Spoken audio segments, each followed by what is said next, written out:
Hi, and welcome to She Said, She Said. I'm Laura Cox Kaplan. Have a very special guest joining me today, my friend Dana Perino. Dana, of course, is the host of the Daily Briefing on Fox News Channel. She's also the co-host of The Five, as well as a great podcast with Chris Stirewalt. Dana, of course, was the first Republican woman to serve as White House press secretary under George W. Bush. She actually worked for the president for 7 of his 8 years in office, and that's where Dana and I got to know each other. So it's a real privilege to have her on today. Dana is also a best-selling author. One of her books is entitled "And the Good News Is."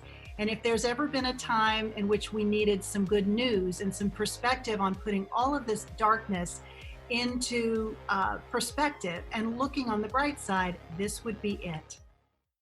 Dana, welcome to She Said, She Said. I'm honored. I love this podcast. And I'm a podcast connoisseur. I listen to a lot of podcasts. This one is excellent. You are so sweet. You are very kind. And as I mentioned to you, I'm really excited that this worked out for you to be my 100th guest and 100th episode. So this is very special. Thank you very much. Century ride. Exactly. So how are you doing first and foremost? You've had to recreate your Fox News Channel studio in your living room. What has this experience been like? What does your living room look like right now? Well, Fox News was kind of farther ahead than I was when it suggested, hey, you might want to think about where do you want to be if we have to not be in the building. And I was like, oh, well, I live walking distance from the studio. Like, it'll be fine. But they were thinking ahead, and they came to, we have a house, we rent an apartment in Manhattan, but we have our weekend house here in Bay Head, New Jersey. That's where you are, is in New Jersey versus the city. Yeah, that's where we came. Partly because I started reading all these stories about people in Spain who weren't even really allowed to go outside much, even with their dog. And of course, my dog's a big part of our life. And I asked Fox, I think, would it be possible for me to be in Bay Head? And they're so flexible, and said yes. So we came down here, and we have a guest bedroom. So it's not, I don't have the studio in my living room. It's actually in this guest bedroom where we just push the twin beds against the wall. And we have a big 90-inch screen that I can have the different backdrops for the different shows that I do. Can just call them up on the computer. And then we have wires going up and duct taped and things. But a few things I've noticed, I'm grateful to be working. We're working quite a lot. I've been able to do all of my responsibilities at Fox. I've been able to do very seamlessly here. The technology, just say we haven't had that many problems. There's a little delay when you're on remote like this, so that can result in some verbal bumper cars and a little bit of awkwardness on television. But I think when I look up at Fox News and compare it to some other networks, I actually think that our look in the middle of all this difficulty is actually looking pretty good. I've kept the same routine that I had before because I have to do all of my same responsibilities. But there has been something that has changed a lot for me. And I've actually been thinking about this a lot because I don't know how to keep it when I go back to normal. And that is that I was really quite overstretched, as a lot of people are. And if I live in New York, and people come to New York from all over for business, and everybody wants coffee and lunch and dinner and charity events. And I have a hard time saying no. I don't have a lot of spare time during my day. I don't go to breakfast or coffees or lunch because I don't have time because of the 2 o'clock and the 5 o'clock show. And I was feeling very overstretched. And when people would say, like, what's one thing that you would like to change? I'm like, oh, I'd love to have more time with my family. And then all of a sudden I have time with my family. Yeah. Like, a lot of it. And I love it. So that doesn't mean that I don't work hard during the day. I do, but in the evenings, we even turn off the TV. People talk about all the shows they've streamed. We only watched Ozarks. And then I had a dream that I had to do PR for the drug cartel. And I was trying to make sure that they were on message. Yeah, so that was kind of funny. But we really have been doing puzzles. Yeah. We've caught up with friends. I also try to read, like, the Wall Street Journal post a lot of their content for the next day, the evening before. So I try to get a head start on the next day by reading that sometime around 9 o'clock. So I've actually really kind of loved this time to slow down. It was like the pause that I needed. Yeah. So how do you think you capture that and somehow duplicate it or maintain some of those practices, or maybe figure out which things you can say no to more easily that maybe before you thought were so essential? Yeah, so I've been thinking about this. Maybe I keep talking about it so that I can get people to stop asking me to come to coffees and things. But I also love all my friends and my contacts, and I love to meet people, and I want to see, and I want to do, and I want to help. But I did think of one thing. So way back when I worked in the Bush administration, there was a time when because I was mid-30s then, a lot of my friends were having children at the time. And Peter and I don't have children. I love children. But I would get invited to all these baby showers. And I really don't like to go to a baby shower. When I say I can't stand, I don't like it. It takes up an entire day. It's things that I have no ability to have a conversation about. I feel out of place. And I'm like, I have so much work to do or reading to do or things. And it would take up entire day. So I would find an excuse. And I often had one when I worked at the White House. Like, oh, I can't because, whatever. Well, this one friend, they kept moving the baby shower to accommodate my schedule. And I was like, I really don't want to go. And I was thinking about how I was going to respond. And I was in a green room and I was listening to President Bush give a speech. And I was kind of listening with just one ear. And he was talking about how it's easier to make decisions if you base your life on your principles. If tough decisions come to you, if you have a set of principles, it's easier to make a decision. So I decided that day to start a principle for myself, a policy that I don't go to baby showers. And you know what was so interesting? It worked. Because once I told people I have a policy, I have a policy, I don't go. They stopped inviting me, or they would invite me and say, I know you have a policy and you can't come. We just want you to know you're invited. And I always send a gift. But I had that policy. So now I'm starting to wonder, maybe I should take my own advice and have another policy about, actually the CEO of Fox News, I think I have this correct. She has a policy of only one weeknight event a week. Smart. And if there's 3 events that are really fabulous, like she chooses one and she doesn't go to the other 2. So I wonder if I could adopt that for myself.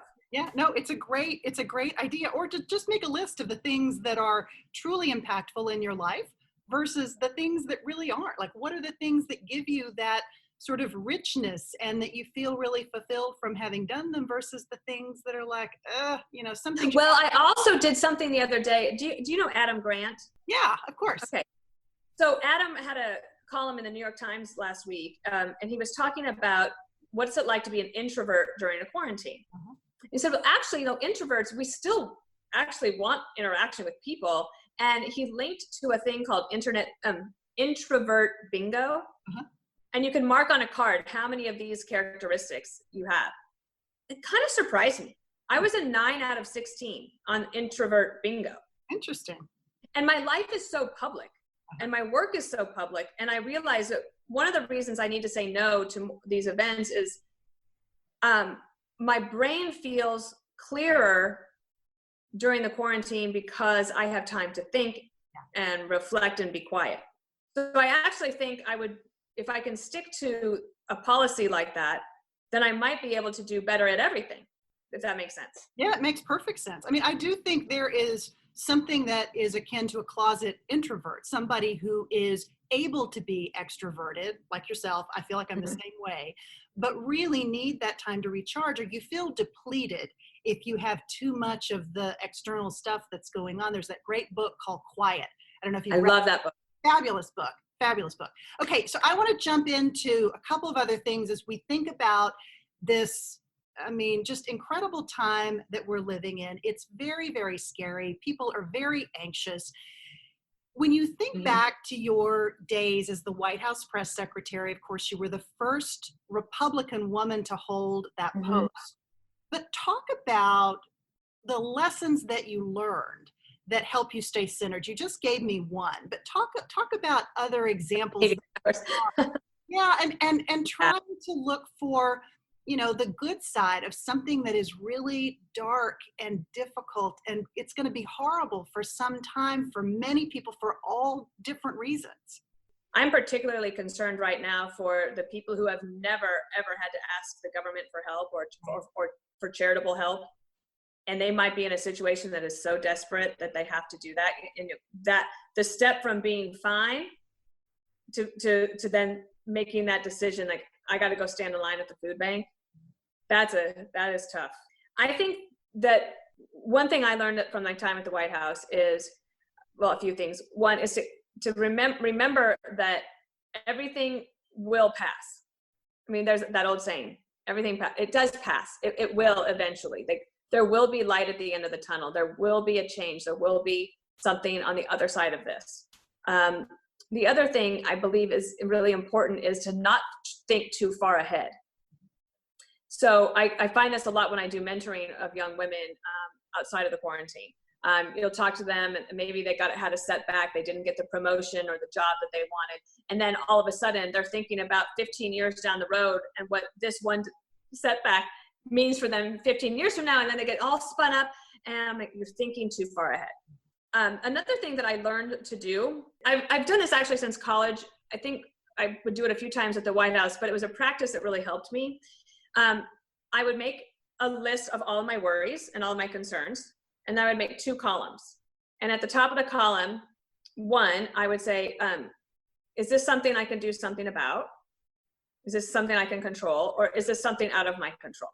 And I would mark the worries. Is there something I can do about it? Or is this somebody else's thing? And then I could carry that around with me. And if I started to get a little anxious or panicky about something, I could look at that and I'm like, okay, wait. In order to have the serenity that I crave, and I think humans crave it, you have to live that serenity prayer. So accept the things you cannot change, the courage to change the things you can, and the wisdom to know the difference. And to the extent that you need the courage to do the things that you can, then you can make an action list so that you can start working on those things. So I try to advise people to take worry and fear and convert that into energy to actually then either do something about it. And actually, people need to know, deciding not to do something or deciding to accept that it's not in your control, that is an action item. That means you have done something.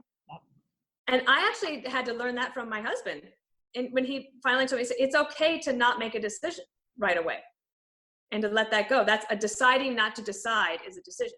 Yeah, absolutely. Oh, that's really good advice. That's really good advice. The other thing is, I remember on the last day of the White House, we were leaving Andrews Air Base and headed to the airport. And I leaned my head back against the seat and I said, nothing I ever do for the rest of my life will be that important or that hard. And it's really true. Yeah. It is very, very consequential. You had obviously a big role in the Bush 43's White House. You have a big job now, very high profile role. It can be easy to let things like this go to your head. You're a very grounded person. You're a very approachable person. You like people. You're very oriented toward helping them. But how do you maintain that sense of staying grounded? Well, part of it was that when I was a kid growing up, we spent a lot of time on my grandpa's ranch, and the values of humility and patriotism were really grounded all together. Also, a control of your emotions, like that whole idea of never let them see you sweat. That I live by that. I might be absolutely inside panicking, but you will not know it. Though something has happened recently in the quarantine. My first day of the job of the daily briefing show, I worried all weekend about what interviews I was going to have, what questions I was going to ask. Did I have the right guess? And then I woke up that morning and found out that Vegas shooting had happened. And I think 50 people had died overnight and 500 had been shot. And we had to do that story. Of course, that story took over. All my planning went out the window. And there were some interviews that I listened to that would get me near to spilling over with tears. But I did learn over time to hold that in a little bit. But I find I have to do some exercise to let some of it out. Last night I found out about a young colleague at Fox whose brother is a nonverbal autistic person who lives in a residential care facility. And he does not understand why his family isn't coming to see him. They can't visit, and I'm about to cry now. So it's those stories, because I'm fine. Like, we're fine, but there are so many people. And I just, right before I came here, Elizabeth Warren found out that her brother died of coronavirus. And in her post, she talks about how nobody was there. So those stories, like, I can do it as a news anchor, but it does affect you when you're consuming a lot of the negative news. Now, I do also have that show called The Five, and we just make fun of each other for an hour, and that helps. Yeah. And I think it helps our audience too. Yeah. Well, that notion of finding things to laugh at and be silly. I just had Mary Catherine Ham on the podcast who talked about her, not only what happened to her, the tragic death of her husband, but she wrote about it in a post related to pandemic parenting and how to keep perspective on what's going beautiful. on. Mm-hmm. It's beautiful, but she talks a little bit about maintaining that perspective and how incredibly important that is. I remember when I worked at the White House, President Bush, he's a crier like his dad was. And usually we would cry at something that was nice. Yeah. Not something that was tragic, but something that was sweet or something that is kind. And there's a lot of that to go around right now. So those are pick-me-up stories, but they're the ones that tug at your heart as well. Yeah. Well, that was one of Mary Catherine's pieces of advice, was find that silly thing during the day to laugh at, whether it's a podcast or some silly comedian. Oh, yeah. Like my husband, Peter, I feel like his part-time job is finding internet memes to laugh at. He'll be collapsed in the corner with laughter. And my assistant are like, what? Tell us. And he finds the funniest stuff from England. And right. So one of the things this is a big pivot, but one of the things that I wanted to talk to you about was, and it's, it sort of falls within that bucket of coaching for others. You were a communications person, then you ultimately became the White House press secretary, but for many years had lived helping other people to tell their stories. Ultimately, you got this big break at Fox, and you had to find your own voice. Talk about, I mean, that can be really hard, especially when for many years you've been trained, it's not about you, it's about the principal. Yeah. How did you make that pivot? How difficult was that? It was really hard, because when I started doing The Five, even when I was doing, even before The Five, if I did a guest segment on Fox, it was usually politically related. And often it was about something that President Obama had said that was negative about President Bush, and how would I respond? And I knew all those points. Like, I could do that very easily. Well, when The Five started, nobody cared what President Bush thought. They wanted to know what I thought. Mm-hmm. And so I would get asked questions like, what do you think about legalization of marijuana? And I'd be like, I would freeze. And I would start to say, well, and I would give the Bush administration response. And I remember Greg Gutfeld, my colleague, at one point said, no, what do you think? And I was like, oh, well, I don't like it. And then it was like, oh, I had this unpopular opinion because everybody else is for legalization of marijuana. And it was a little bit like dipping my toe into the water. And then Greg literally just pushed me in.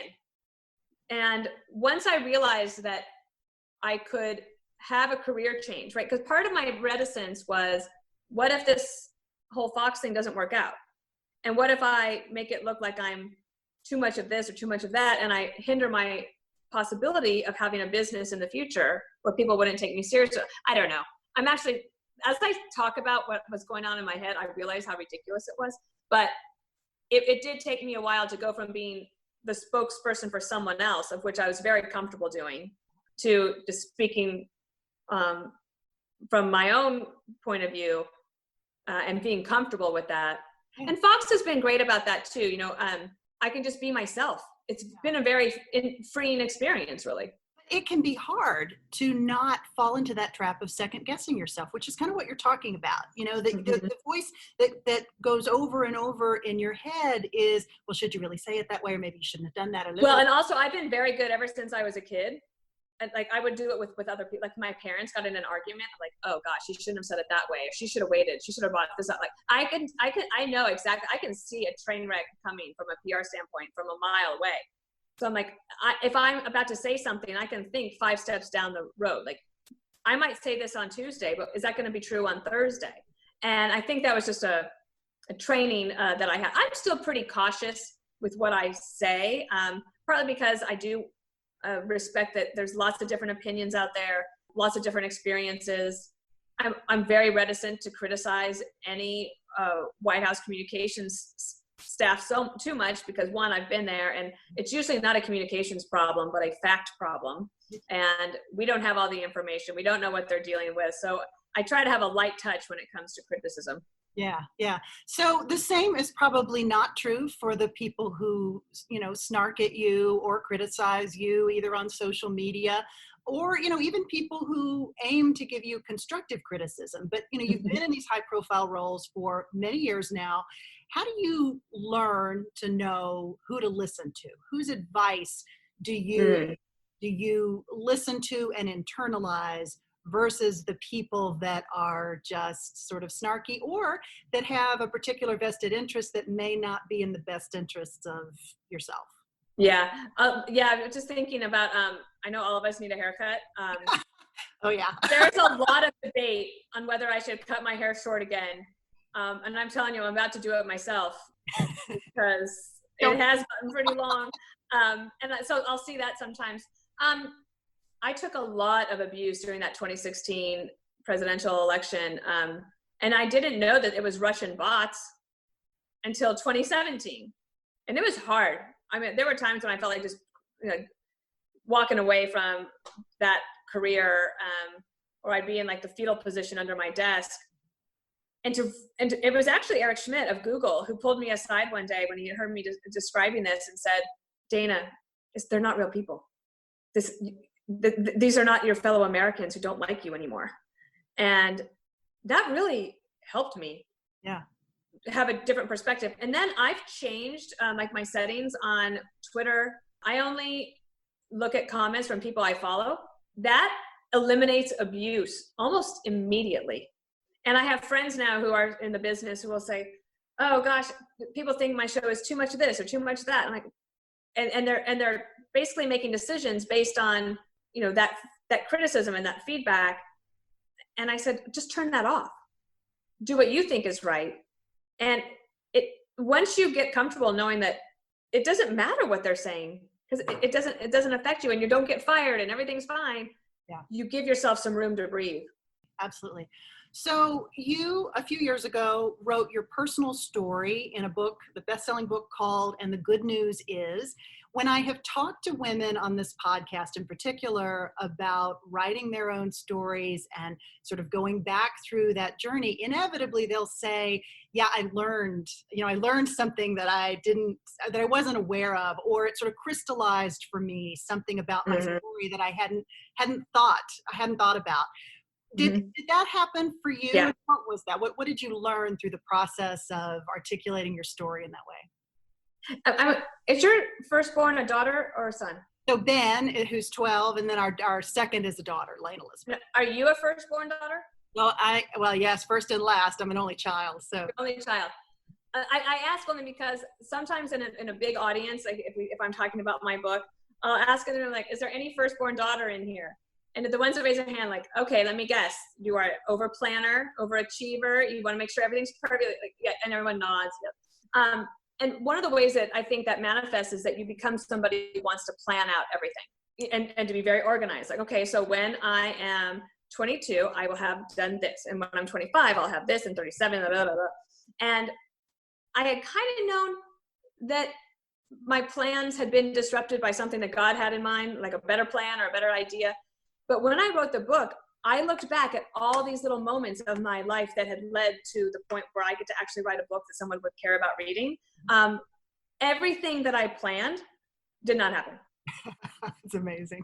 I mean, in a way, like what I'm doing now for work as a news anchor and an analyst and being on Fox News Sunday, like that was like my ultimate goal. I wanted to be somebody who could actually appear on Meet the Press my sister and I used to have arguments as to what church service we were going to go to on a Sunday, because I like to go to the early service and Sunday school, and she liked to do Sunday school then the late service so she could sleep in.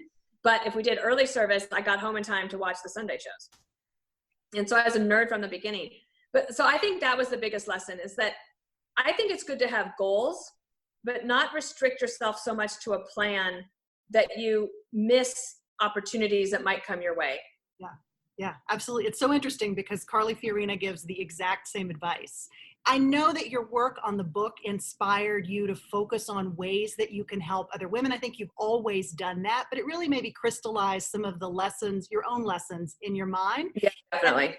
To create this Minute Mentor program with a couple of friends. Talk a little bit about why that was important and what it is that you're trying to accomplish with that. Well, we started the podcast talking about how I felt overstretched and overcommitted. So when I left the White House and I had a little time off, and Peter and I volunteered at a PEPFAR site in Africa together, felt reset, came back. I got invited to the Bipartisan Congressional Staff Women's Association. It's like the worst name, but it's a great organization. Yeah. And it's on Capitol Hill. And I went there, and I think there was about 80 people that RSVP'd, all women, Republicans and Democrats. And I went through like my top 5 lessons that I learned at the White House and told stories and things. And then afterwards I agreed to do a photo line. And during the photo line, I think 75 of the 80 people asked me to have coffee, lunch, dinner, something, because they wanted more one-on-one mentoring. Yeah. And I was like, I don't even have time to go to the bathroom right now. So I was walking back to my Capitol Hill house with my friend Jamie Zweiback, and she's at Latham and Watkins now. And we're walking along, and I was talking about this problem that I felt an obligation to give back. I wanted to help everybody. But then I realized also, I'm like, when you go to these coffees with these young women, they all have the exact same questions. So then you're repeating yourself over and over again. I said, I wonder if you could ever do an event where it was like speed dating, but mentoring for young people, and you just whip them all through, because then, like, depending on, I don't have all the answers, but they all have the exact same questions. And they're usually along the lines of, how can I be taken more seriously at the office? How do I make a career transition, especially on Capitol Hill, if you've been a staff assistant, or, and you want to go into to be the press secretary, or you want to go to legislative affairs? How can you be taken seriously and encouraged to do that? Or this happens all the time. If you've been a scheduler or somebody's personal assistant and you're good at it, they never want to let you go. Right. The work-life balance question, should I go to law school? On and on. Okay, so those are basically all the questions. So she said, well, maybe we could do that. So eventually we started Minute Mentoring, and we've had some successful, wonderful events, and they're so motivating and wonderful. They're logistically hard to pull off. Mm-hmm. Because what I do is try to find, 30 Laura Kaplans to all come at the same time on one evening for an event. And then I usually do, so that would be then 100 mentees, and you put them into different groups, and you give them 10 to 15 minutes with 6 mentors. And it's a little bit logistically difficult, but it is so wonderful. The other thing we do is, because you don't get to see all 30 mentors at the event, before you leave, you have to fill up your booklet that we give to you with the advice that they got from the other people. So that means they have to network amongst themselves. That's great. That's really, so it's really fun. Yeah. We've loved it. Yeah. I love that. And I've learned a lot. Yeah.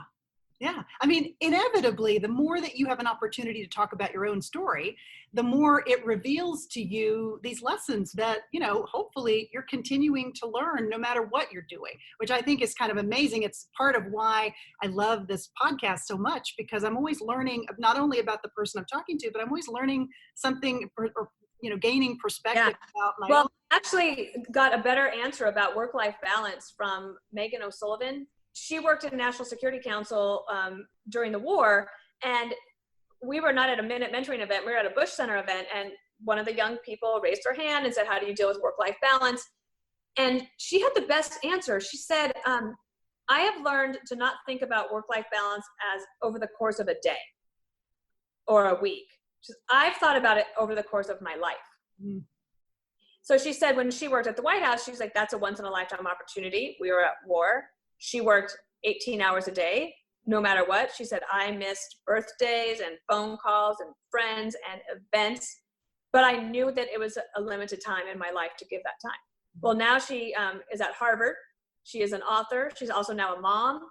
And she said, and now I have a lot of extra time.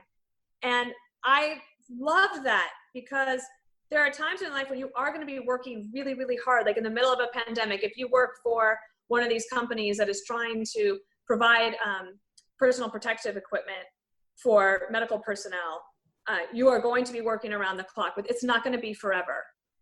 And I really learned something from her that I could pass on to other people as well, and to myself.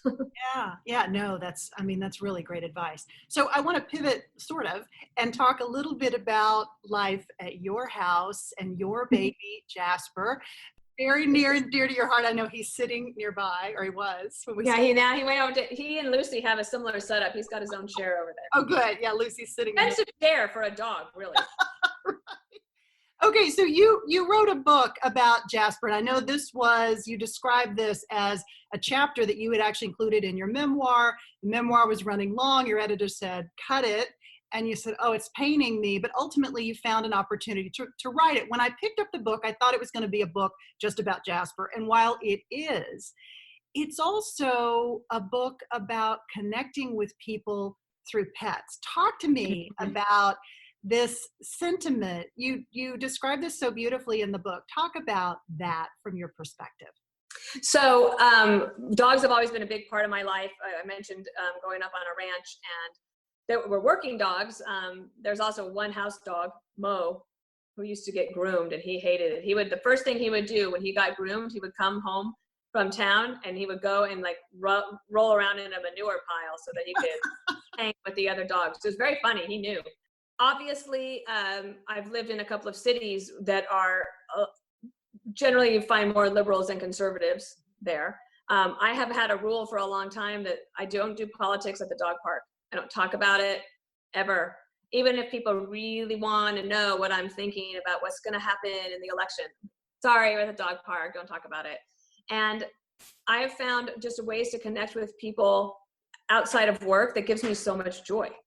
And like, for example, Donna Brazil and I, we became friends during the White House years because of Hurricane Katrina. But we also connected over our dog. She had Chip, I had Henry at the time, and then she got to know Jasper. And I also found that even though we talked about sometimes when you express your personal opinion, it's difficult, or you worry about it, or it's unpopular, I found that everybody can agree on one thing, is that we love our dogs. Yeah. And if you look at all of these, like the best stuff that's coming out on the internet during quarantine, it is the funny things that are happening with dogs and the little videos. And it's been a joy to have Henry, when we were at the White House, he was hilarious. He had some tricks he could do that were political. In 2004, I used to ask him, Henry, what do you really think of John Kerry? And I taught him to go get my flip-flop and bring it back. That was fantastic. 43 used to love me for me to tell that story. This dog, Jasper, he cannot do many tricks, but he is very smart, and he thinks he's a boy. Yeah, that's funny. Yeah, it's great. Just amazing. They're amazing little creatures. So many people, as a result of the pandemic, are getting pets right now. And that's lovely when you think about it. But as a dog owner, we're both dog owners. We also know how much incredible work that they take, even though there's a lot of love in exchange for that work that you're putting in. But what advice do you give for these new dog owners who are embarking on this experience? Some of them for the first time. Well, I think that one thing that's different, it's not like the Christmas dogs that might be cute for a month and then they kick them out. What I've understood is that a lot of people wanted the dogs, one, to be able to go outside during quarantine. Yeah. Oh, interesting. Because the police are going to give you a pass. You're like, I got to walk my dog. Okay. But it hasn't gotten to that draconian measures here in the States as much. But I also think that people were hesitant to get dogs before because they weren't home in order to house train the pet. Mm-hmm. And then all of a sudden they were. Also, I truly believe that children need to learn that responsibility of taking care of another living being. Mm-hmm. And especially for boys, I think. I'm not a mom of a boy. I just feel like boys go through a lot and they do it very quietly. and they suppress a lot, but their dog, they'll tell the dog anything. Mm-hmm. And they will take care of that dog, and the dog takes care of them. And some of the best commercials, what was the one, I think it was over Christmas time, where they had the dog that was a puppy with a little boy was there, and then they grow up together, and then there's prom, and then there's the wedding, and the dog's there through the whole thing. Like when I wrote the book about Jasper, I also wrote a little bit about Henry, and I realized I had Henry from when I was 26 to 41. Wow, he lived a long time. And think of all the things that he lived through with me. Yeah. A marriage in England, a trip to America, 9/11, working at the Justice Department, becoming the White House press secretary, figuring out how to leave the White House, then moving to New York. Yeah, Peter's chiming in. He drove across country a couple of times. And so I do think that it also really brings a family together. I don't know if you guys are like us, but when Peter and I are out together, if we're not with Jasper, we are talking about Jasper. So I mean, maybe that makes us a little weird, but I think other couples that have dogs, they do the same thing. Yeah. No, they become such a big part of your life. I mean, our goal with Lucy was to give the kids someone to take care of it, this being to take care of. That was certainly the goal. But the problem is Lucy became very attached to me. You? So while that's lovely, my grand plan of them learning all this responsibility, we're still working on that. Okay, I want to shift. Dana, I know you're a big reader. Our She Said audience is made up of big readers. We share a lot of book recommendations. Peter's phone. Give me